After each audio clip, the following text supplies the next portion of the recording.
James French is 35, lives near Guildford and claims to be a latter-day Dr. Dolittle. It is almost like a child fantasy, isn't it, to be able to communicate with animals. Go on then. Snow White singing to the birds and all helping her with the washing up and the ironing. He's looking at what his life would be like if he didn't have this issue. Using telepathy, he says he can speak to animals and that they speak back to him. Sweetheart, it's really important that you can enjoy your life with your human. Do you know about the black and white cat? James says his unique insight means he can fix problem pets because they can tell him what's wrong. I'd like to go right into what that feeling is for you. Animal communication is literally the picking up of feelings of animals and interpreting those by using our senses. But to me, that sounded a bit fishy.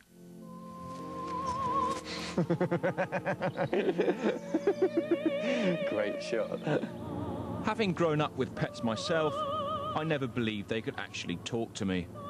But for the next 3 weeks, James was going to try and prove me wrong by letting me into his world. My first chance to see him in action was at a stables near Luton. Hey, any job that gives confidence is a wonderful job. What a great purpose. Nicole was having a problem getting on her horse, Randy, and I couldn't wait to hear what he had to say to James. He's frustrated. He's frustrated. Yeah, there's a lack of communication between you guys. Yes, major, you're not understanding me at all. And I've just got really nervous. Yes. Yeah. So I've just said to him, look, I've come here to help you guys. And he's like, oh, thank you, he's saying. Thank you for that. I've really been a bit misunderstood. I know. I don't know how to understand him. That's the problem. Okay. She doesn't understand. It reminded me of... Oh, God, I've got nervous. You did something that really reminded him of an incident that happened before. Right. That's well, all. I did fall off in the school. That's the... Yeah, I've got fall... Did you fall off on the right-hand side? Yes. Yeah. That's it. Yeah, I can see you coming out the right-hand side. Yeah. And he's used to everybody getting on and off on the left. Yeah, that's it. I've gone really nervous. That's the one. Well, Poppet, hey, do you know what, sweetheart? Us humans get on and off of you from both sides. And it's absolutely fine to do that. But I hurt her. Hearing Randy's innermost feelings for the first time, Nicole became understandably emotional. Randy seemed like a really nice guy.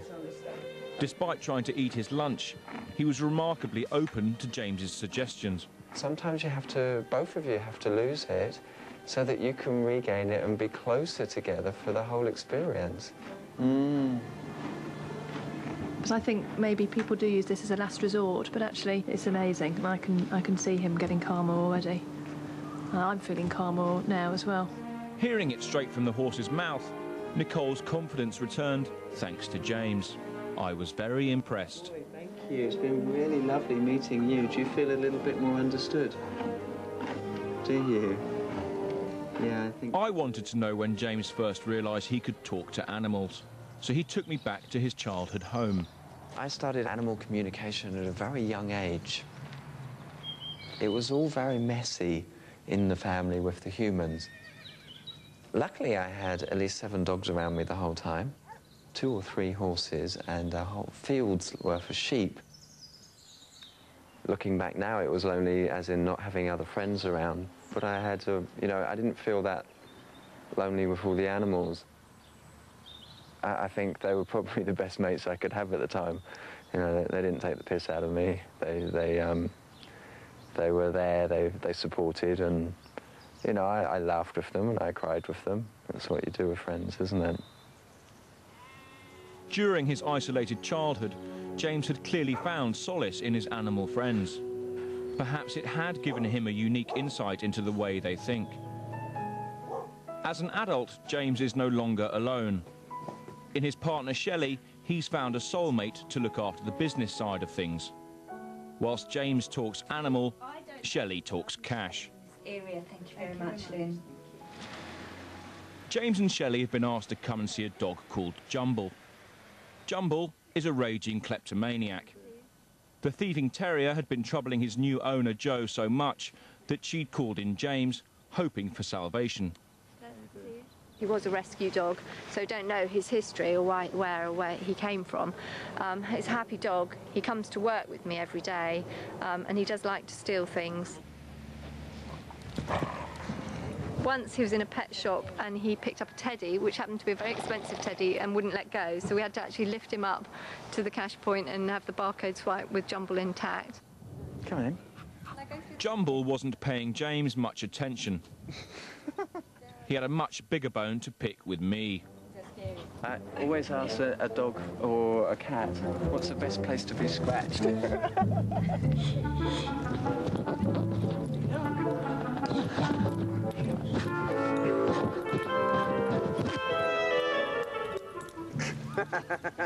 Off goes your mic. You might have to get a new microphone. Jumble! Quick!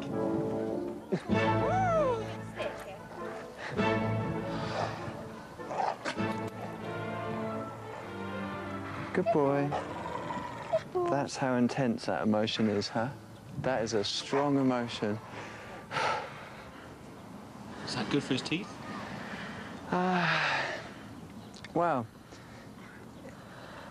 not as bad as the emotion underneath it all.